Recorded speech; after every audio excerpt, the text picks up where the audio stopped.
Сәлеметсіздер тағы да. Мен Көксу ауданы Балықби ауылындағы Жалай атындағы орта мектеп гимназиясының математика пәні мұғалімі, жетекші мектептің координаторы. Негізгі тақырыбымыз жетекші мектептің серіктес мектеппен бірлесе атқаратын жұмыс жолдары. Жаңа әріптесім айтып кеткендей, биыл бізде серіктес мектептің құрамы өзгерді. Басқа серіктес мектептермен жұмыс жасаудамыз. Сондықтан қарастыратын тақырыбымыз ортақтасып бірге жасайтын жұмысымыздың тақырыбын анықтап алу. Ол біздің бірінші шарт болып қаланды. Сондықтан жалпы сауалнамалап отырып, жалпы жан-жақты зерттеу арқылы әртүрлі проблемалардың ішінде өзекті деп алған проблеманы анықтап, алдағы жұмыстың тақырыбын келесідей алуды дұрыс деп санадық. Ол тақырып келесі мазмұнда алынды. Оқу мен оқытуды бағалау барлық оқушыларды оқу процентін артудың жолы. Жалпы бағалау үлкен күрделі проблема екені бүгінгі күнде әр пән мұғалімінің алдында тұрған мәселе деп айтсақ болады. Ал енді осы тақырыпта жұмыс жасау үшін мақсат қою керек. Ол мақсатты бірлесе отырып мынандай мазмұнда алуға тырыстық. Оқыту мен оқуды бағалауды басқа модульдермен үйлестіре білу жолдарын зерттеу және жетілдіру. Әрине, біз жетекші мектеп пен серіктес мектептердің активтерін құрып алу ол басты міндет. Оның құрамына жалпы деңгейлік курсы бітірген мұғалімдерді алуға тырыстық. Әр мектептің, яғни серіктес мектептінде және жетекші мектептінде. Одан кейін жалпы келесі жұмысымыз жылдық жоспарымызды құру. Әрине, біз бұл бірлескен жұмыс болғандықтан жоспарды да бірлесіп құру ол біздің бірінші миссия екенін, жалпы бірнеше жыл атқарып келе жатқан мына тәжірибемізден түсіндік. Сондықтан мына жаңа серіктес мектептермен жұмыс жоспарын құрдық. Бұл жерде әрине жалпы мәліметтер жинадық. Одан кейін әр айға бөлінген нақты тақырыптарға тоқтала отырып, жаңа аталып кеткен тақырыптарға байланысты нақты мақсаттарын қоя отырып, сол мақсатқа жетудегі содан біз қандай нәтиже күтетімізді белгілеп алдық. Сонымен қатар әрине ең бастысы соларға жауапты адамдарды белгілеу, ол басты біздің міндетіміз болып саналды. Жалпы алғашқы уақыттарда біз қалай серіктес мектептермен жұмыс жасадық? Осындай тақырыптар төңірегінде алғашқы жұмыстарымыз мынандай түрде жүрді. Яғни біз ең бастысы қашықтан оқыту жағдайына көшкендіктен жағдайға байланысты біз байланысты қалай жүргіземіз және қандай байланыс құралдарын пайдалана аламыз деген ашық сұрақ қою керектігі ол анық көрініп тұрды. Өйткені ауылдық мектептер болғаннан кейін мына байланыс әрине ол басты рөлді атқарады. Енді бүгінгі күнде ең қолайлы дер кезінде кері байланыс жасауға мүмкіндік беретін өздеріңізге таныс Telegram, WhatsApp желісі деп айтамыз. Бірақ жалпы сабақты жүргізу, жалпы басқа әдіс тәсілмен бөлісу мақсатында Zoom бағдарламасы, Skype арқылы жұмыс жасауға мүмкіндіктеріміз бар екен. Енді жаңағы алғашқы айтып кеткен жұмыстарымызда мынандай нәрседен бастадық. Мысалы, қаңтар айында деп жатырмыз. Жалпы жұмыс енді бізде қыркүйек айында басқа бұрынғы серіктес мектептермен атқарылған жұмыс болған. Енді мына қосылған екі мектепте қаңтар айынан бастап жасалған жұмысымызда біз қалай жұмыс жасадық? Бұл жерде тақырыпқа байланысты мақсатқа жету үшін біз серіктес мектептердің барлық мұғалімдерімен бірлескен жұмыс жүргізуге тырыстық. Яғни бұл жұмыста барлық пән мұғалімдері қамтылды. Мысалы қарасақ, қашықтан оқыту аясындағы сабақ деп алдық тақырыбымызда. Мақсатымыз қашықтан оқыту аясында қолдануға тиімді платформалардың тиімділігімен танысу, тәжірибе алмасы болатын болса, бұл жерде жауапты адамдар, мысалы физика пәні мұғалімі, математика пәні мұғалімі өзінің сабағында платформаларды қалай қолданады. Әсіресе қашықтан оқу кезде қайсы тиімді, қайсы тиімсіз, тиімділігі неде деген мәселені қоя отырып, өздерінің тәжірибелеріндегі дүниелермен серіктес мектеп мұғалімдерімен, жалпы мұғалімдермен тырысты. Және екінші тақырыбымыз формативті. Жалпы тақырыбымыз бізде оқыту мен оқудағы бағалау болғандықтан, яғни оқыту үшін бағалау, формативті бағалау мен кері байланысты жүргізудің тиімді әдістеріне байланысты өзіміздің тәжірибемізде жинақталған дүниемізбен жалпы қайтадан мұғалімдермен жұмыс жасауға тырыстық. Бірақ біз екі жұмысты жүргізгеннен кейін бір кері байланыстан кейін атқарылып жатқан жұмысымыздың дұрыс бағытта емес екеніне көз жеткізе бастадық. Жаңа әріптесім айтып кеткендей, осы арада бізде зерттеу жүрді десек болады. Жаңағы толғаныс болды, біз неге олай жасауымыз керек, бұл неліктен қиын деген сияқты нәрселер болды ғой. Бірақ мына осы жұмысты зерттеу арқылы біз бұны қабылдадық. Яғни кері байланыстың негізінде түйін жасадық. Дегенмен де жұмыс нақты болу үшін, қандай да бір нәтижені көру үшін біз нені өзгерте аламыз деген сұрақты қойдық.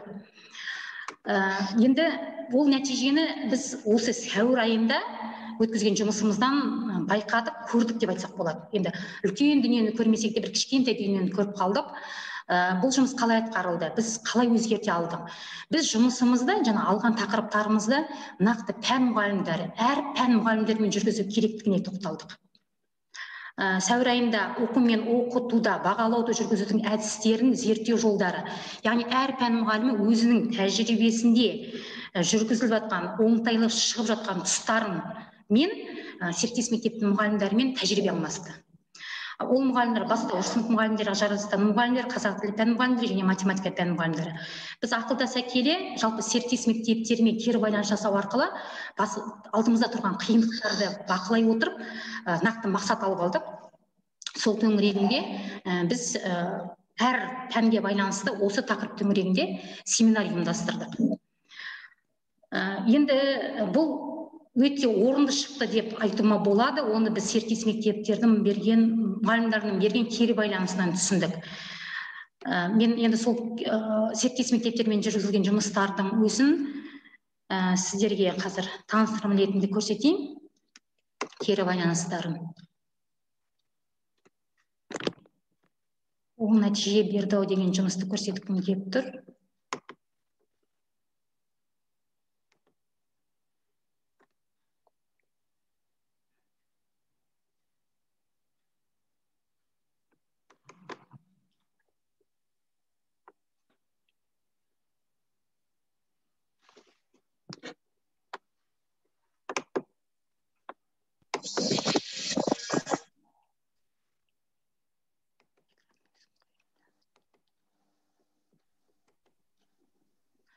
Экран көрініп тұр ма сіздерге?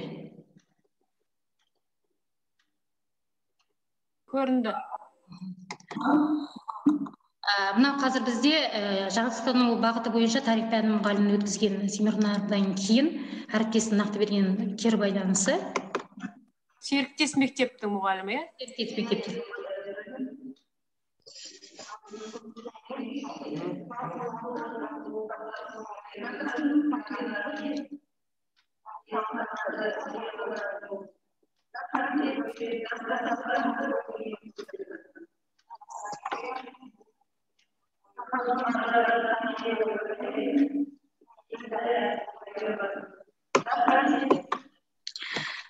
Жақсы, осындай дүниелерді бізге көрсетуге мүмкіндік бар екен. Тағы да бір кері байланысты ұсынайын ба сіздерге?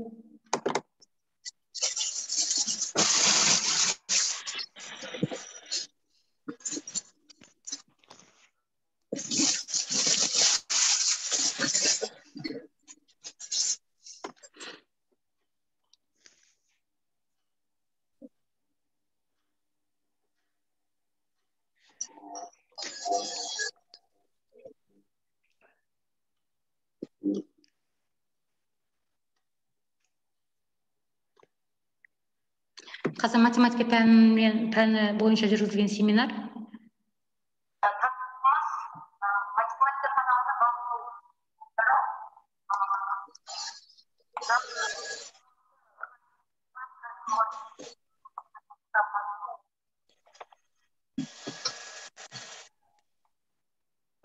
Нақты кері байланысына тоқтаймын.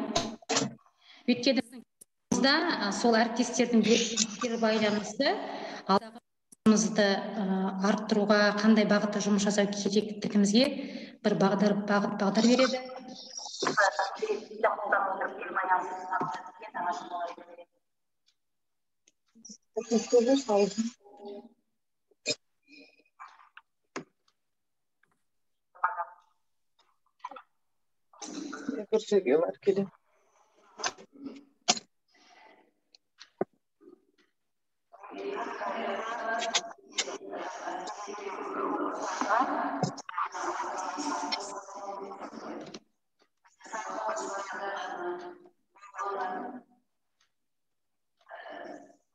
Алан апай, жақсы естілмейді, сіз айтып жіберсеңіз соны тағала.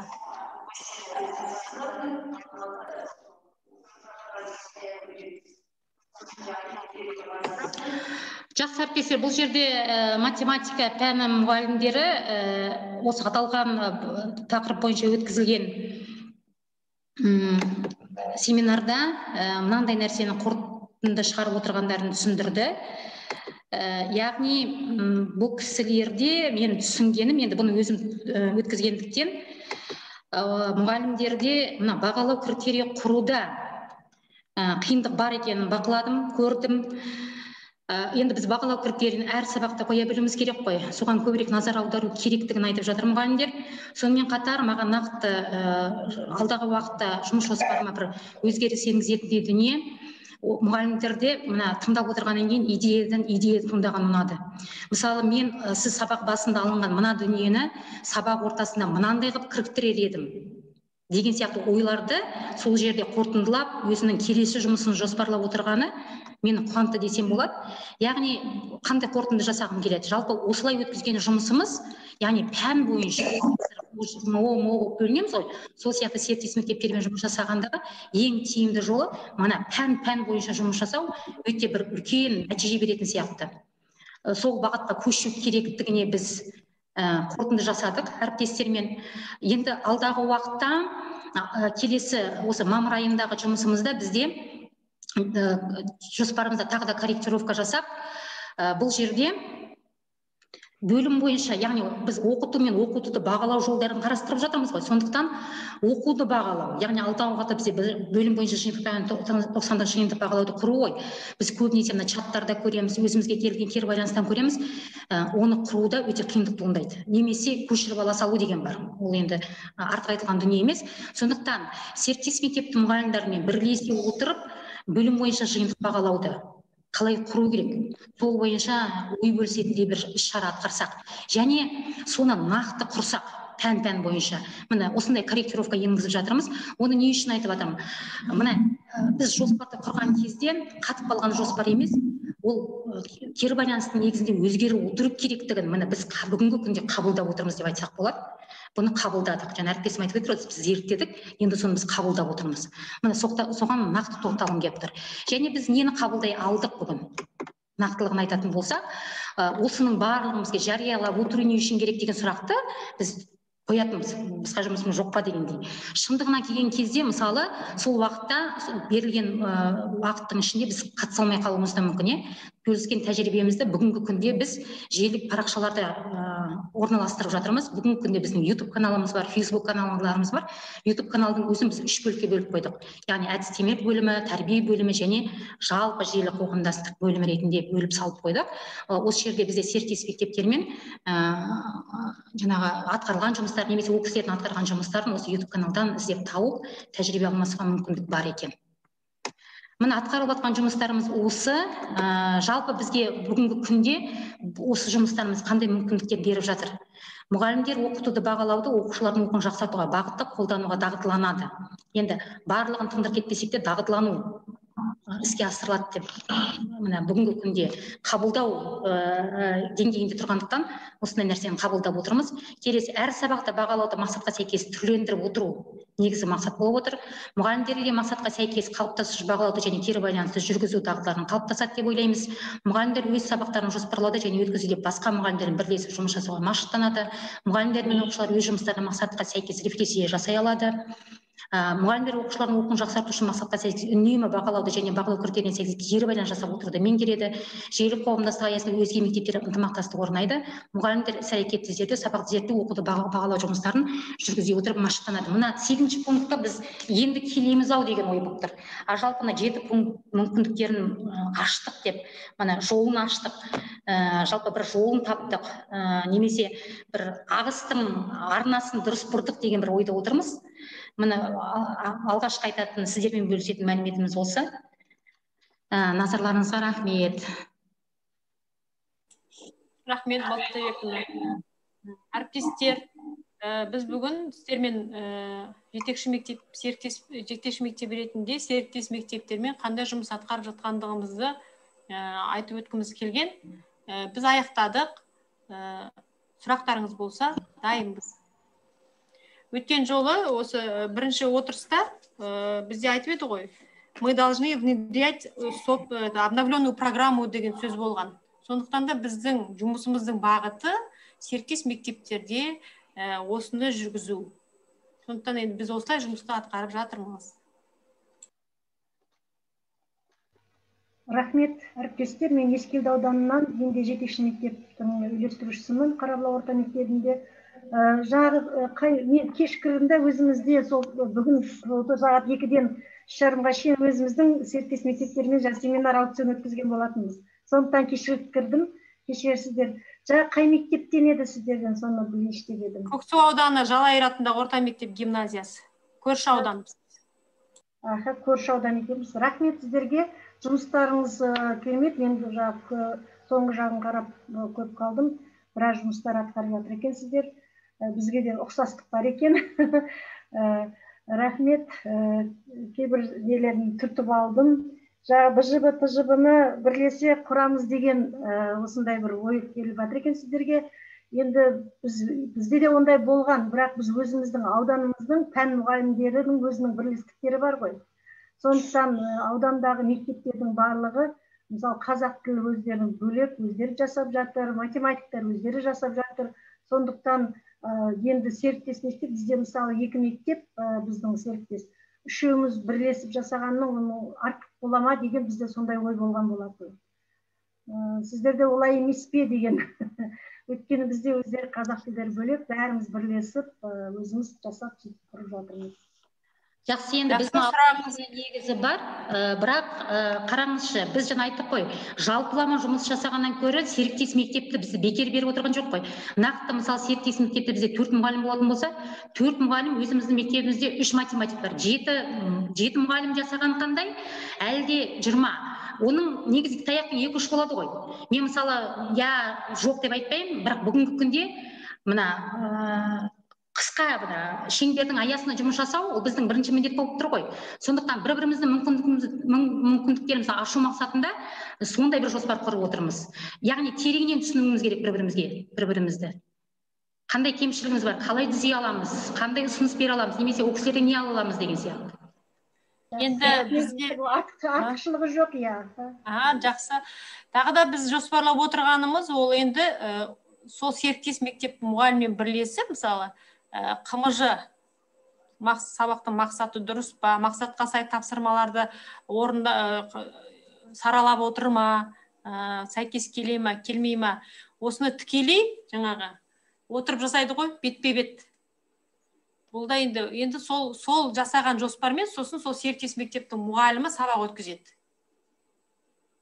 Сонда енді кері байланыс болады деп ойлаймын. Енді содан кейін жылдың соңында мониторинг жасап, мұғалімнің қай жұмысында белгілі бір критериялар арқылы не үйрет алдық, ол кісінің рефлексиясын, кері байланысын ескере отырып, алдағы уақытқа келесі енді 3 жылға жұмыс жасайтын болсақ, осы проблемамен алдағы уақытқа не жасау керектігімізді жоспарлап отырмыз енді. Қаншалықты дұрыс кетіп бара жатырмыз, оны жұмыс барысында жұмыстың нәтижесі көрсетіп отырады екен бұл жерде.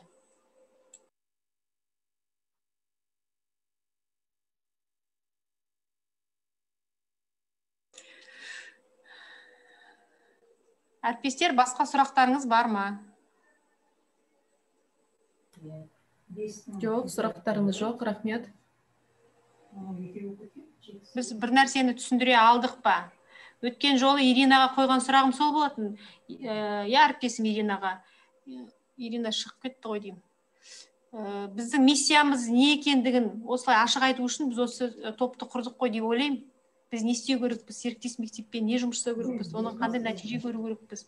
Түпкі мақсатымыз осы жаңартылған білім мазмұнын енгізу ғой. Осылай деп түсініп отырмыз.